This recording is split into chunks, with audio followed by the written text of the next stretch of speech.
시위대장이 대제사장 스라야와 부제사장 스바냐와 성전 문지기 세 사람을 사로잡고 또 성중에서 사람을 사로잡았으니 곧 군사를 거느린 넷이 한 사람과 또 성중에서 만난 바 왕의 시종 5사람과 백성을 징집하는 장관의 서기관 한 사람과 성중에서 만난 바 백성 60명이라.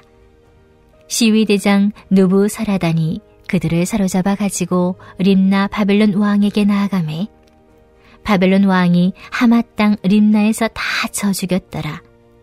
이와 같이 유다가 사로잡혀 본토에서 떠났더라. 유다 땅에 머물러 있는 백성은 곧 바벨론 왕 느부갓네살이 남긴 자라. 왕이 사반의 손자 아히감의 아들 그달리아가 관할하게 하였더라. 모든 군대 지휘관과 그를 따르는 자가 바벨론 왕이 그달리아를 지도자로 삼았다 함을 듣고 이에 느다니아의 아들 이스마엘과 가레아의 아들 요하난과 느도바 사람 다누메스의 아들 스라야와 마가 사람의 아들 야사니야와 그를 따르는 사람이 모두 미스바로 가서 그달리아에게 나아가매 그달리아가 그들과 그를 따르는 군사들에게 맹세하이르되 너희는 갈대아인을 섬기기를 두려워하지 말고 이 땅에 살며 바벨론 왕을 섬기라. 그리하면 너희가 평안하리라 하니라. 7월에 왕족 엘리사마의 손자 느다니아의 아들 이스마엘이 부하 10명을 거느리고 와서 그달리아를 쳐서 죽이고 또 그와 함께 미스바에 있는 유다 사람과 갈대아 사람을 죽인지라. 노소를 막론하고 백성과 군대 장관들이 다 일어나서 애굽으로 갔으니 이는 갈대아 사람을 두려워함이었더라. 유다의 왕 여호야긴이 사로잡혀 간 지 37년 곧 바벨론의 왕 에윌무로닥이 즉위한 원년 12월 그달 27일에 유다의 왕 여호야긴을 옥에서 내놓아 그 머리를 들게 하고 그에게 좋게 말하고 그의 지위를 바벨론에 그와 함께 있는 모든 왕의 지위보다 높이고 그 죄수의 의복을 벗게 하고 그의 일평생에 항상 왕의 앞에서 양식을 먹게 하였고 그가 쓸 것은 날마다 왕에게서 받는 양이 있어서 종신토록 끊이지 아니하였더라. 사랑하는 전주 안디옥교회 성도 여러분, 오늘도 하나님이 허락하신 하루가 시작되었습니다. 어떤 분들은 주님이 주신 이 하루를 귀히 여기고 기쁘게 여기며 주님 감사합니다 라는 고백으로 맞이할 것이고, 반대로 어떤 분들은 감사와 기쁨을 잃어버린 채로 하루를 시작할 것입니다. 왜 이런 차이가 생기는 것일까요? 그것은 하나님의 일하심에 대한 소망을 품은 그리스도인인가, 소망을 잃어버린 그리스도인인가, 바로 그 차이일 것입니다.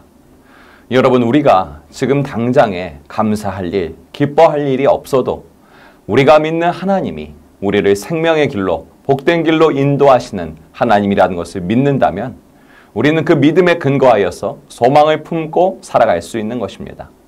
그렇게 소망을 품은 그리스도인은 감사할 일, 기뻐할 일이 없어도 하루를 기쁨으로 맞이할 수 있는 것이죠. 심지어 고통과 눈물이 지속되고 있는 그날을 통과하고 있을지라도 그럼에도 소망을 품은 그리스도인이라면 감사로 이 하루를 맞이하며 살아낼 수 있는 것입니다. 오늘 함께 주님이 우리의 심령에 새겨주는 이 말씀을 통하여 소망을 잃어버렸던 분들은 소망을 품고 사는 그리스도인으로 삶이 회복되기를 바랍니다. 그리고 이 소망을 품은 분들은 세상을 향하여 그 소망을 나타내는 영향력 있는 충만의 삶으로 이어지기를 축복합니다. 오늘 본문은 열왕기하의 마지막 부분입니다. 그런데 함께 읽었듯이 열왕기하의 마지막 기록이 이스라엘의 해피엔딩으로 보여지지 않습니다. 전체적인 분위기가 이스라엘 나라에 아주 철저하게 망한 것을 알려주고 있습니다. 본문 열왕기하 25장 20절을 보니 바벨론의 시위대장 느부사라단이란 자가 이스라엘 백성을 사로잡아 리블라에 머물고 있는 바벨론 왕에게 끌고 갔다고 합니다. 바벨론 왕 앞으로 끌려간 자들의 구성원을 살펴보자면 이스라엘을 대표하는 대제사장, 부제사장, 성전 문지기, 즉 종교 지도자급에 해당하는 자들입니다. 또한 이스라엘 군 부대를 통솔하는 내시와 군인을 징집시키는 권력을 가진 참모장도 있습니다. 이렇게 이스라엘의 정치, 종교, 군사를 대표하는 인물들이 모두 사로잡혀간 그 땅, 거기서 포로로 끌려가는 수모에서 끝나는 게 아니라 바벨론 왕은 이스라엘 대표자들을 처형합니다. 바벨론에 의해 멸망당하고 있는 이스라엘이 다시 일어나도록, 다시 하나가 되어 싸우도록 인도해 줄 지도자들이 모두 죽임당한 것입니다. 그야말로 소망을 찾아볼 수 없는 상태의 이스라엘이라는 것입니다. 그런데 여러분, 이스라엘이 이렇게 철저하게 망하여 소망을 전혀 찾아볼 수 없는 상황에까지 도달한 것이 바로 하나님의 뜻이 성취되고 있는 과정이라는 것이 우리를 더욱 놀랍게 합니다.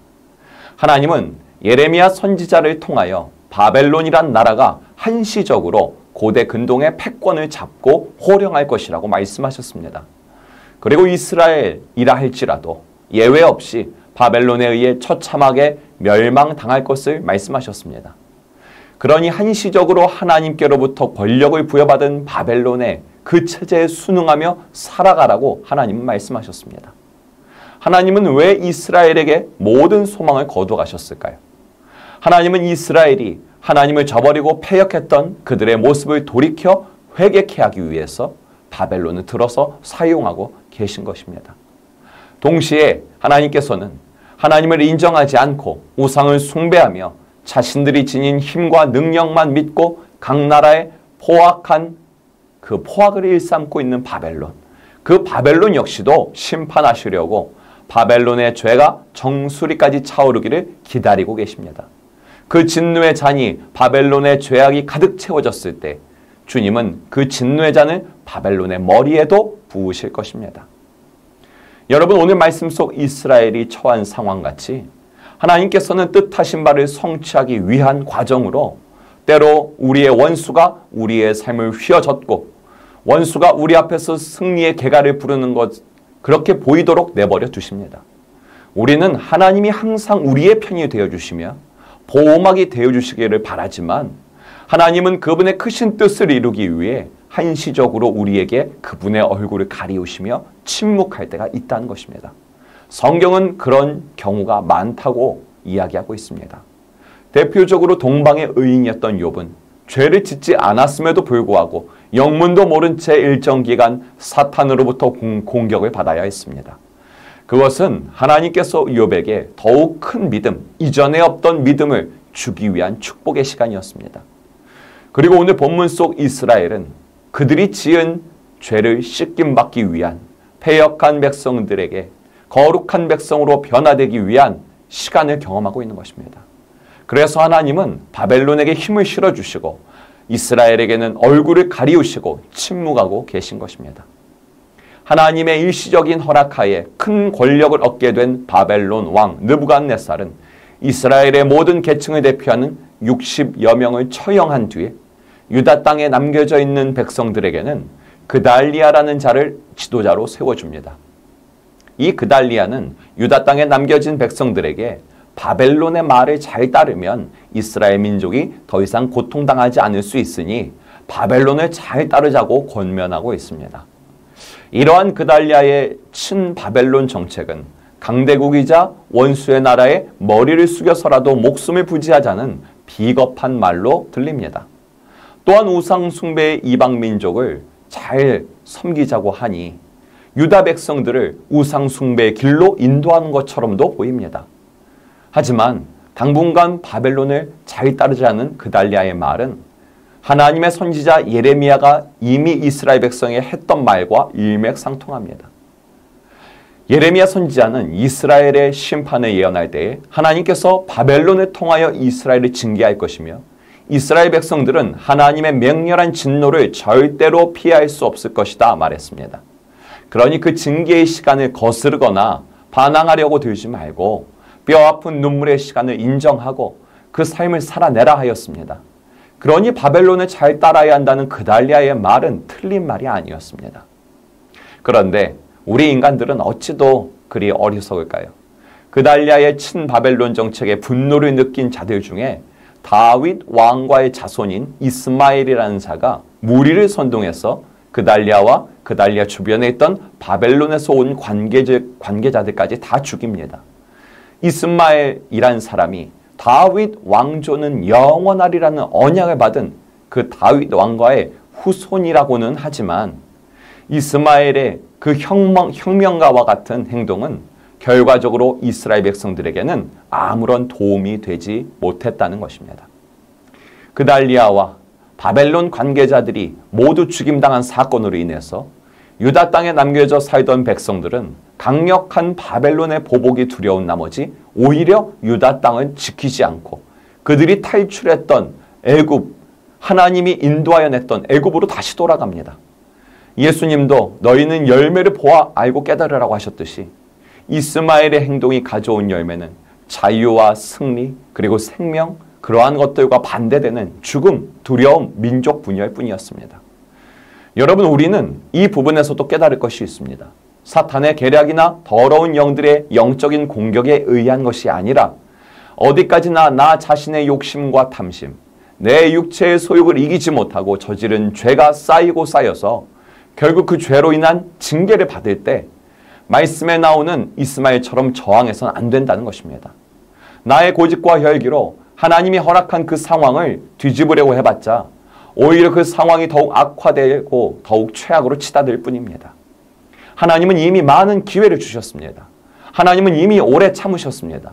그 후에 시작된 심판은 하나님의 정의롭고 공의로운 심판이기 때문에 자꾸만 그것을 없던 일로 하려고 우겨서는 안 된다는 것입니다. 그 징계의 시간을 허락하신 하나님께 순복하는 마음으로 그저 눈물의 기도로 그 시간을 견뎌야 한다는 것입니다. 우리는 이러한 말씀을 머리로는 인정이 되지만 마음으로는 받아들이기가 쉽지 않다고 생각할 수 있습니다. 그러나 하나님은 늘 우리보다 우리를 더 잘 아시고 나보다 나를 더 사랑하는 분이라는 말씀을 믿고 안심하며 이 말씀을 받으시기 바랍니다. 때와 시기는 하나님이 정해놓으셨지만 그 눈물과 고통의 밤은 그리 길지 않습니다. 왜냐하면 하나님은 저와 여러분을 사랑하셔서 그 징계의 시간을 허락하시는 것이 있고 또한 우리가 받을 가장 큰 형벌, 즉 영원한 지옥의 죽음은 이미 예수 그리스도에게 모두 짊어지우신 사랑의 아버지가 바로 하나님이시기 때문입니다. 시편 30편 4절에서 5절에는 이런 약속의 말씀이 기록되어 있습니다. 주의 성도들아 여호와를 찬송하며 그의 거룩함을 기억하며 감사하라. 그의 노염은 잠깐이요 그의 은총은 평생이로다. 저녁에는 울음이 깃들지라도 아침에는 기쁨이 오리로다. 아멘. 우리의 죄 때문에 찾아온 주님의 노여움, 주님의 징계의 시간은 잠깐이며 우리를 향한 하나님의 사랑과 은총은 영원하다는 말씀이, 그 말씀을 믿으시기 바랍니다. 이스라엘이 바벨론에게 고통을 당하고 있는 깊은 저녁의 시간 동안 흘리는 뼈아픈 눈물은 피할 수 없는 시간입니다. 그러나 고통의 밤은 거기서 끝이 아니라 반드시 광명한 은혜의 해, 회복의 빛이 비춰오는 아침이 이스라엘 온 땅을 덮을 것이라는 것입니다. 저와 여러분의 인생에 밤이 찾아왔을 때 그 밤을 피하려고 발버둥 치는 게 아니라 그 밤 속에서도 우리를 지키고 계시는 하나님께 무릎 꿇고 눈물로 그 시간을 인내하다 보면 반드시 생명이 깃든 회복의 아침이 찾아온다. 이렇게 믿고 고난의 시간을 통과하는 것이 바로 소망을 품은 그리스도인의 자세인 것입니다. 여러분 생각해 보십시오. 예수님이 전 인류가 받아야 하는 죄, 그 심판, 그 저주 때문에 땀방울이 핏방울이 되도록 죽을 것 같은 괴로움, 그러나 그 겟세마네 동산수의 깊은 밤은 잠깐이었습니다. 그 밤이 지나고 그 십자가의 모진 시간이 지나고 부활이 찾아왔습니다. 죄와 사망을 이긴 승리가 영원히 지금까지도 이어지고 있습니다. 따라서 우리도 예수님처럼 소망을 품고 하나님을 향하여 엎드려 기도하며 그 깊은 밤의 시간을 통과해야 한다는 말씀을 믿으시기 바랍니다. 오늘 말씀 마지막 부분인 27절을 보면 유다의 왕이었던 여호야긴이 잡혀간 지 37년 되던 해에 유다의 왕 여호야긴이 감옥에서 풀려납니다. 바벨론 왕은 유다의 왕 여호야긴을 감옥에서 풀어줄 뿐 아니라 다른 왕들보다 높은 자리를 주고 존중하여 줍니다. 대우하여 줍니다. 죄수복을 벗겨주고 왕의 옷을 입혀줍니다. 여호야긴의 평생, 그 평생에 바벨론의 왕의 식탁에서 함께 식사하게 해주었습니다. 30절의 말씀을 보면 여호야긴이 쓸 것을 날마다 바벨론 왕에게서 받는 것으로서 종신토록, 즉 평생 동안 공급받았다고 합니다. 이러한 여호야긴의 이야기를 여러분은 어떻게 생각하십니까? 감옥에서 풀려난 것은 좋은 일이지만 그래도 원수의 국가의 우두머리에게 평생 공급받으며 지내는 것이 처량해 보이십니까? 여러분, 성경은 한 인물이 세상에서 얼마나 성공하고 잘 살았는가를 알려주기 위한 위인전이 아닙니다. 이러한 여호야긴의 기록을 통해 하나님은 우리 성도들에게 주시는 깨달음이 있습니다. 소망을 품은 그리스도인이 되라는 것입니다. 하나님은 그 옛날 다윗에게 언약하시면서 분명히 말씀하셨습니다. 너희가 훗날 나를 배신하고 패역을 일삼는 삶을 살 때 나는 너희를 징계하는 시간을 가질 것이다. 그러나 결코 너희를 버리거나 멸망시키지 않을 것이다. 징계를 통해 너희의 마음을 나 여호와를 바라보는 마음으로 변화되게 할 것이고 징계로 인해 생긴 상처도 내가 싸매줄 것이다. 나는 너희를 영원히 떠나지 않고 나는 너희를 향한 선한 뜻을 마침내 모두 이룰 것이다. 여러분, 여호야긴이 감옥에서 풀려나 평생 왕의 식탁에서 살았다는 기록은 하나님이 그의 백성을 향한 언약을 결코 잊지 않으시고 다시 회복의 시간을 가져오고 계시다는 약속의 징표라는 것입니다. 이 말씀을 깨닫고 믿으시기 바랍니다. 사랑하는 성도 여러분, 혹시 지금 눈물 흐르는 어두운 밤을 보내고 계십니까? 계속되고 있습니까? 그 상황을 역전시키려고 이스마엘처럼 내가 가진 능력으로 해보려고 하다가 더욱 상황이 악화되어 버렸습니까? 그 모든 무거운 짐진 것을 이제는 내려놓으시고 오직 하나님을 바라보는 시간을 가지시기 바랍니다. 주님과의 교제하는 시간을 통해 다시금 소망을 품은 그리스도인으로 회복되시기를 바랍니다. 하나님께서는 오늘 이 말씀을 통하여 저와 여러분이 잃어버렸던 소망을 회복하고 소망을 품고 사는, 기쁘게 사는 저와 여러분 되기를 원하고 계십니다. 따라서 저와 여러분은 우리를 향한 선한 뜻이 반드시 이루어질 그 하나님을 기대하며 소망을 품고 이 하루를 맞이하시기 바랍니다. 그러한 은혜를 누리는 저와 여러분 되시기를 주님의 이름으로 축복합니다.